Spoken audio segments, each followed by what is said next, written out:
Hello বন্ধুরা, বঙ্গরানী চ্যানেলে তোমাদের সবাইকে স্বাগত। আজকে আবার তোমাদের সাথে নতুন একটি রেসিপি নিয়ে চলে আসলাম। আজকে তোমাদের সাথে ইলিশ মাছের রেসিপি শেয়ার করব।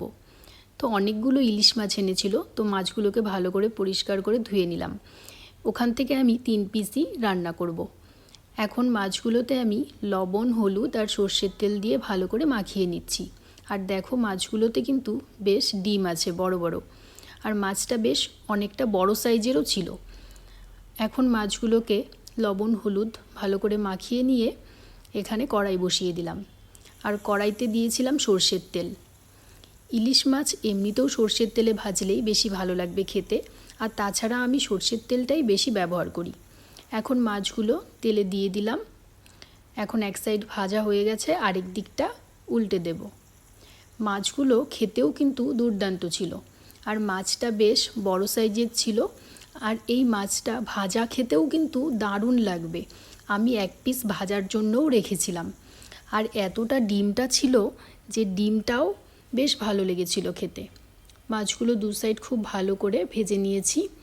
এখন বেশ আলতো করে মাছগুলোকে নামিয়ে নিচ্ছি। ইলিশ মাছ কিন্তু এমনিতেও বেশ নরম হয়, আর খুব বেশি ভাজতেও হয় না। ইলিশ মাছ খুব বেশি ভাজলে কিন্তু স্বাদটা নষ্ট হয়ে যায়। আর তুমি যদি ভাজা খেতে চাও তাহলে কিন্তু বেশ একটু মচমচে করেই ভাজতে হয়, তবে ঝোলের জন্য একটু কম ভাজলেই হয়। আর এখানে একটি বেগুন নিয়েছি, বেগুনটাকে বেশ বড় বড় টুকরো করে কেটে নিয়েছি। আর এখানে আমি আলুও দেব।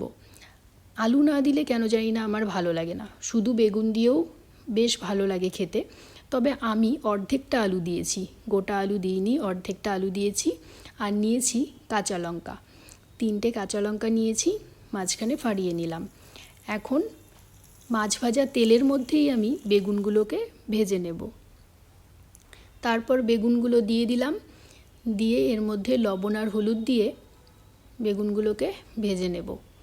বেগুনগুলোকে কিন্তু বেশ একটু কড়া করেই ভেজেছিলাম। আর শুধু বেগুন দিয়ে করলেও কিন্তু খেতে বেশ ভালো লাগে, তবে আমার বাড়িতে না আলু ছাড়া একদমই চলে না, আলুটা সবাই পছন্দ করে। এখন বেগুনগুলোকে ভাজা হয়ে গেছে, বেশ কড়া করে একটু লালচে করে ভেজে নিয়েছি। এখন নামিয়ে নিলাম। তারপর ওই তেলেই আমি দিয়ে দিলাম আলু। আর ইলিশ মাছে খুব বেশি তেল লাগে না, ইলিশ মাছের নিজস্ব তেলেই কিন্তু মাছটা বেশ ভাজা হয়ে যায়। তবে আমি এখানে যতটা তেল দিয়েছিলাম ইলিশ মাছ ভাজার জন্য, সেই তেলটাতেই আলু বেগুন সমস্তটা ভেজে নামিয়ে নিলাম। এখন দিয়ে দিলাম সামান্য জিরে ফোড়ন, তারপর দিয়ে দিলাম কাঁচা লঙ্কা আর অল্প পেঁয়াজ কুচি। এখন পেঁয়াজটাকে একটু হালকা ভেজে নেব। আর ইলিশ মাছের মেইন মশলা হচ্ছে পেঁয়াজ, মানে পেঁয়াজ বাটা। পেঁয়াজ বাটা দিলে কিন্তু আর কোনো কিছুই লাগে না ইলিশ মাছে। একটি গোটা পেঁয়াজ আমি এভাবে বেটে নিলাম, এখন তেলের মধ্যে দিয়ে দিলাম। তারপর দিয়ে দিলাম অল্প পরিমাণে জিরে গুঁড়ো। জিরে গুঁড়োটা না দিলেই চলে, শুধু পেঁয়াজ বাটাতেই হয়ে যায়, তবে অল্প পরিমাণে আমি জিরে গুঁড়োটা দিয়েছিলাম। এখন জিরেটা আর পেঁয়াজটা ভালো করে একটু ভেজে নেব। আবার গুঁড়ো মশলা দিলে কিন্তু তেলে অনেক সময় মশলাটা পুড়ে গিয়ে মশলাটা কিন্তু তেতো তেতো হয়ে যায়, তো খুব বেশি ভাজতে হবে না। অল্প ভেজেই আমি ভেজে রাখা সেই আলু বেগুনটা এর মধ্যে দিয়ে ভালো করে মিশিয়ে নিলাম। তারপর সামান্য জল দিয়ে দিলাম। এখন ভালো করে জলটা মিশিয়ে নেব। যেহেতু আলুটা সেদ্ধ হয়নি, আলুটা কিন্তু এখনও শক্ত শক্ত আছে, তবে বেগুনটা তো অল্প সময়ের মধ্যেই সেদ্ধ হয়ে যায়। তবে এর মধ্যে এখন আমি দিয়ে দিলাম পরিমাণ মতো হলুদ। এখন আবার ভালো করে মিশিয়ে নিয়ে ঢাকা দিয়ে দেব। প্রায় 4 থেকে 5 মিনিটের মতো আমি ঢাকা দিয়ে রেখেছিলাম।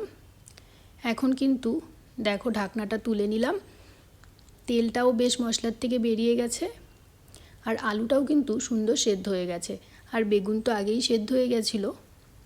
এখন ঝোলের জন্য পরিমাণ মতো জল দিয়ে দিলাম। এখানে আমি পাতলা করেই ঝোলটা করব। ইলিশ মাছের পাতলা ঝোলটা খেতেই কিন্তু বেশ ভালো লাগে। ঝোলের জলটা দিয়ে ভালো করে মিশিয়ে নিলাম। তারপর জলটা ফুটে গেলে ভেজে রাখা মাছগুলো এর মধ্যে দিয়ে দিলাম। এখন আবারও কিছুক্ষণ ফুটিয়ে নেব, তারপর নামিয়ে নেব। তো তোমাদের যদি আমার এই রেসিপিটি ভালো লেগে থাকে, লাইক কমেন্ট আর শেয়ার করে দিও।